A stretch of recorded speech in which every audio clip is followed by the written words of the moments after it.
Hey, Daily Dosers, my name is Chase and I'm our campus pastor out at Temecula. And man, I've got a house full of some big emotions, strong will, and maybe some stubbornness. For instance, a couple weeks ago, my daughter, in her infinite wisdom, decided that she was gonna have dog food for dinner. And I think in our good parenting, my wife and I decided, no, you're not gonna do that. We're gonna have the dinner that we prepared for you. And so in her infinite maturity and self-control as 1.5-year-olds all have, she threw a fit, started screaming, crying, threw herself down to the ground, thrashing, and then decided, you know what, I'm not gonna eat anything at all. And as we continue and we're looking in this Exodus thing, I was reading through a story that we all know. We've read through a bunch, we've seen the animations of it, and I was like, oh, this stubbornness, this mindset, I've seen this before. So let me give you the quick flyby of what happens in Exodus 5 through 10, because there's one verse that really pinpoints this is where the root of where stubbornness comes in. So in those chapters, you see Aaron and Moses going before Pharaoh over and over again saying, hey, let our people go so we can go out into the wilderness and worship. The plague comes, Pharaoh goes to Aaron and Moses and he says, hey, do whatever you can, take the plague away, we'll let your people go the next day. God takes the plague away, the next day shows up, back to work.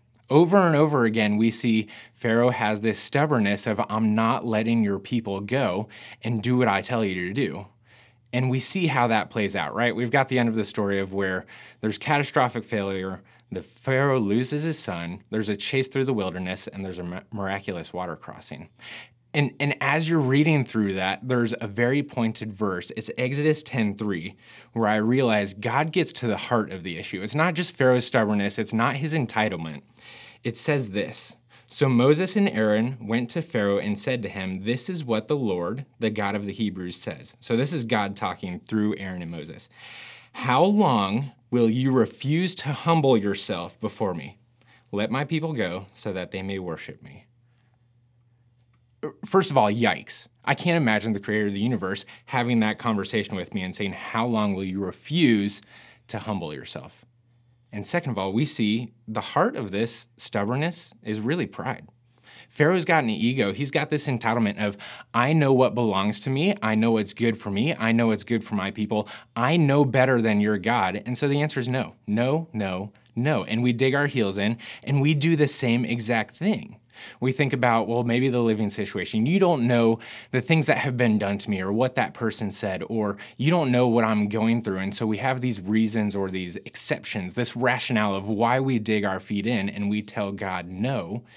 And maybe in that verse, you sort of hear that, I don't know if it's a threat, but you hear that authority that's there. And as I watch my daughter screaming on the ground, trying to live out her stubbornness, my heart breaks as a dad because I realize it's this same question, but it's because I know what's good for her. It's not there's a threat. It's, man, my heart breaks because I know what's good for you. And so I start asking myself, how long will you refuse to humble yourself before me? And I think we read God angry in this moment, and yet we know the full picture of what God has done for us. We know that this same God sends his son to die on the cross for us. And so when he asked this question, knowing what's going to happen to Pharaoh and his family, I think we miss out on the heartbreak. And when we start to hear that tone of, how long will you refuse to humble yourself before me? Do we really know who God is in this moment and the things that he's asking us to do, to humble ourselves and to say, God, you know better. Maybe it's a living situation that we're in. Maybe it's a lifestyle that is maybe dangerous to us or the people around us. Maybe it's that relationship of we're holding on to bitterness, anger, resentment. We're not loving people like we should. And God is asking, how long before you're going to refuse, or how long are you going to refuse to humble yourself before me? Church, I think that's a question we got to really ask ourselves and hear from God's perspective. What are we holding on to? What are we digging our feet in on where we can recognize if God asks us to do this, things will start working out. Let's put God in the position that he's supposed to be, let him have authority, and hear this question from him with a kindness of heart. Thanks for listening. We'll see you next time.